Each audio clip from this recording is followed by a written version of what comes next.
It is 7:30 in the morning, and when I drove up, I'm near Chicago. It's called Carroll Stream, Illinois. Stayed the night here, drove up Sunday, left about 4 o'clock, and got here about close to 10. It was about 9:50.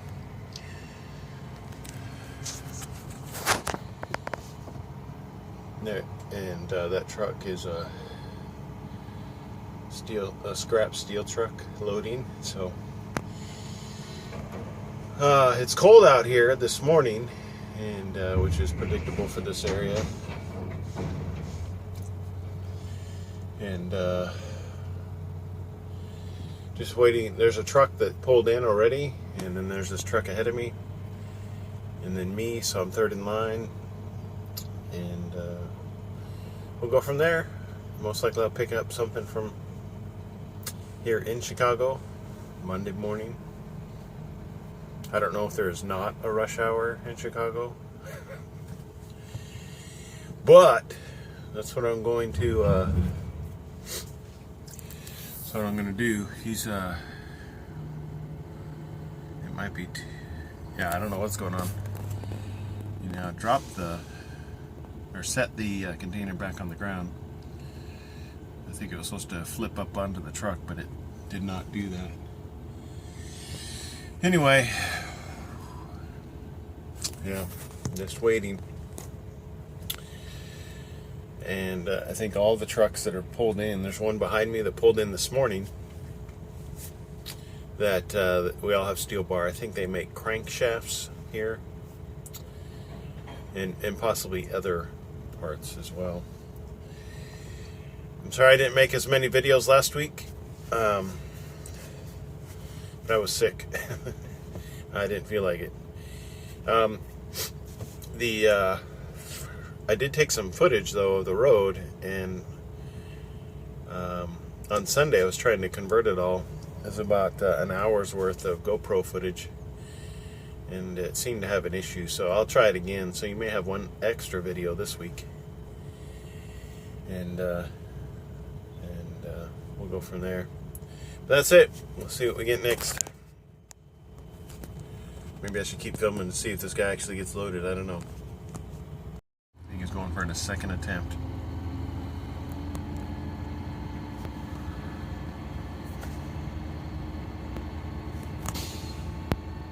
I think he just had to reposition some chains on that thing to get it to lift more efficiently.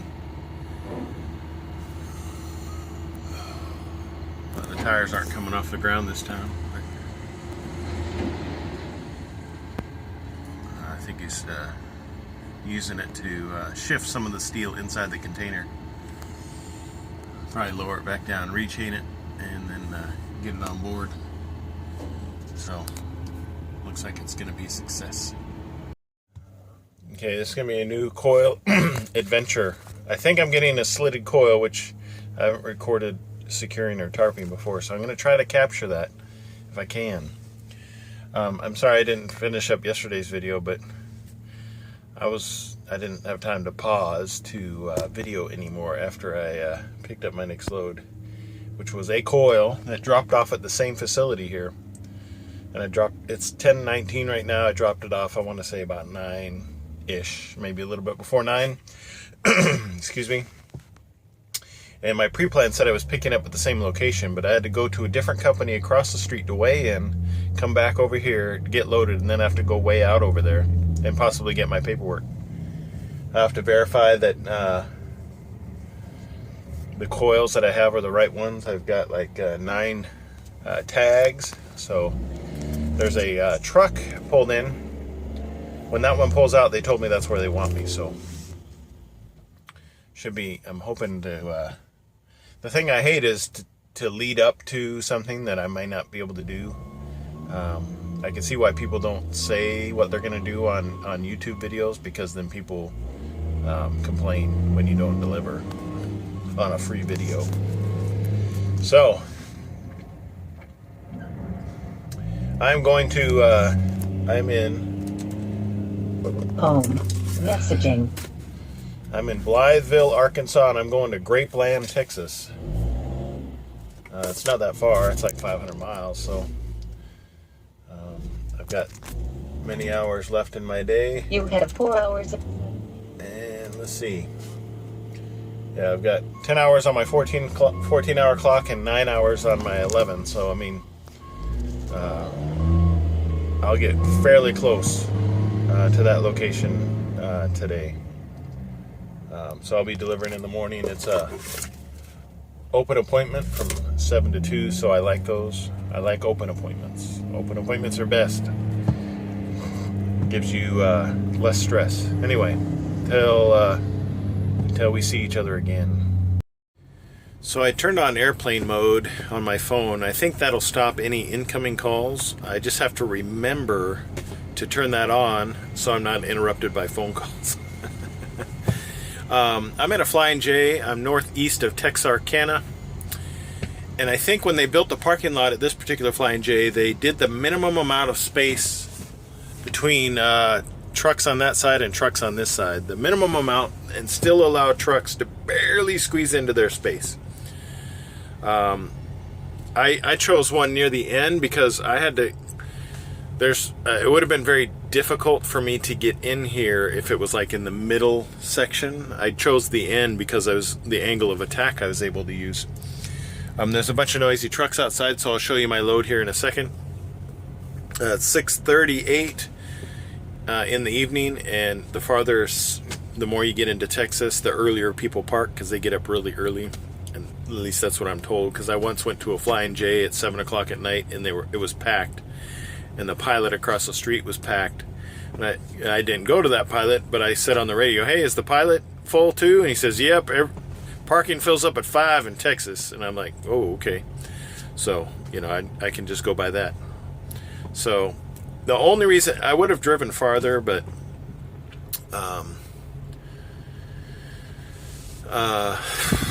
well, I guess a number of reasons.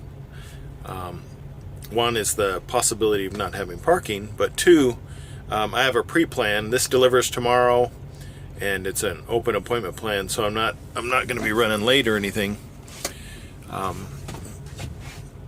I've got a pre-plan that picks up afterwards, and you see the sun hazing through the clouds. It picks up tomorrow at an open appointment time, and it doesn't deliver until Friday in Missouri, near Kansas City, which is great. That's close to home. But I will be there, I should say, I will be near there on Thursday. But since it doesn't deliver until Friday, I'm not really going to show up that early. If I'm really early, because I'll be almost halfway there tomorrow, is my estimation. So I should be done driving maybe 1 o'clock, if not sooner, depending on what time I get up. So I may give them a call and see if they have the availability to unload me. I'm going to Charlotte. I'm picking up pipe. I'm assuming it's the PVC pipe loads. And not my favorite load, but no worries. I'll take care of it. So anyway... before I get out, because it's noisy and all the trucks are running, let me describe to you in here. I did film on my GoPro the securement and tarping of this particular load. Hopefully my computer can handle the large file, because it's like 55 minutes. And I'm going to keep it at 55 minutes, just so people that are interested to see how that process goes from beginning to end, they can see it. You have the opportunity in YouTube to speed up or slow down videos, so if you want to watch it faster you can, or you don't even have to watch it at all. But there are those that are interested in that type of thing, and I thought I was getting a different load than what I ended up having, which is funny. You go in with a mindset, hey, this is what they say I'm getting, and it's different. I got slitted coils, and I thought they were gonna be stacked together like a full coil, and there's a way we secure that, and that's what I was anticipating. No, these are slitted coils on skids. So I had to when I backed in, I had to move everything out of the way so they could load the stuff, and I re-secure it differently, and that is captured in the video. Yeah, so, and I'll try converting that on my laptop. If not, I'll save it for my home computer because it's got massive memory. But I'll get out and show you what I got going on, and this way you know what to look forward to if you look forward to that kind of thing, as far as the tarping and securing of this 10 4-inch thick slitted coils.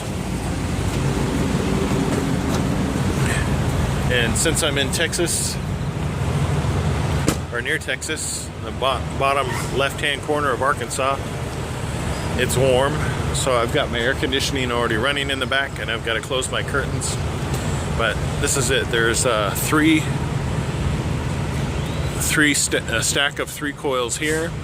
They're 4 inches, 4 inches, and 4 inches.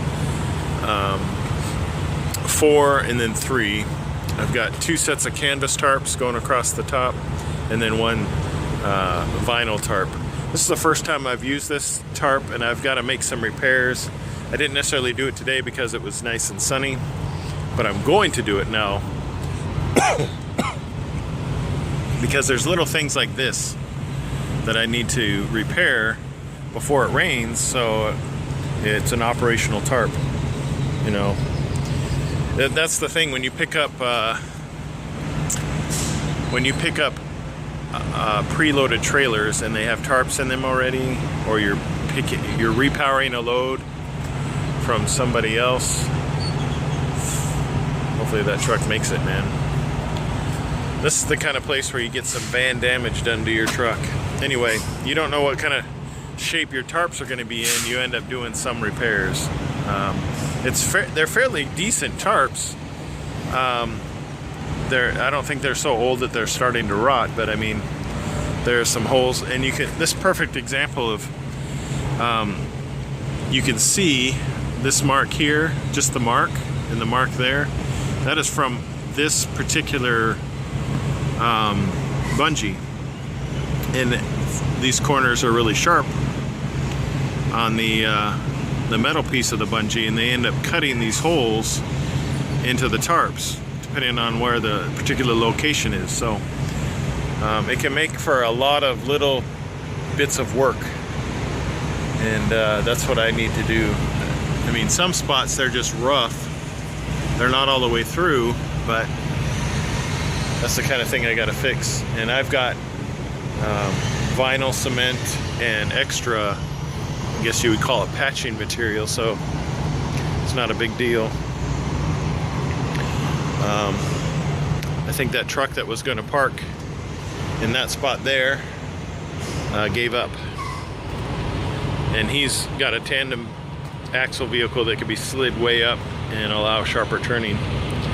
It takes a little bit more of a turn to get these split axles going, and you'll see these I noticed some tears in this when I was yeah, here's one right here. Yeah, I gotta put something there right here.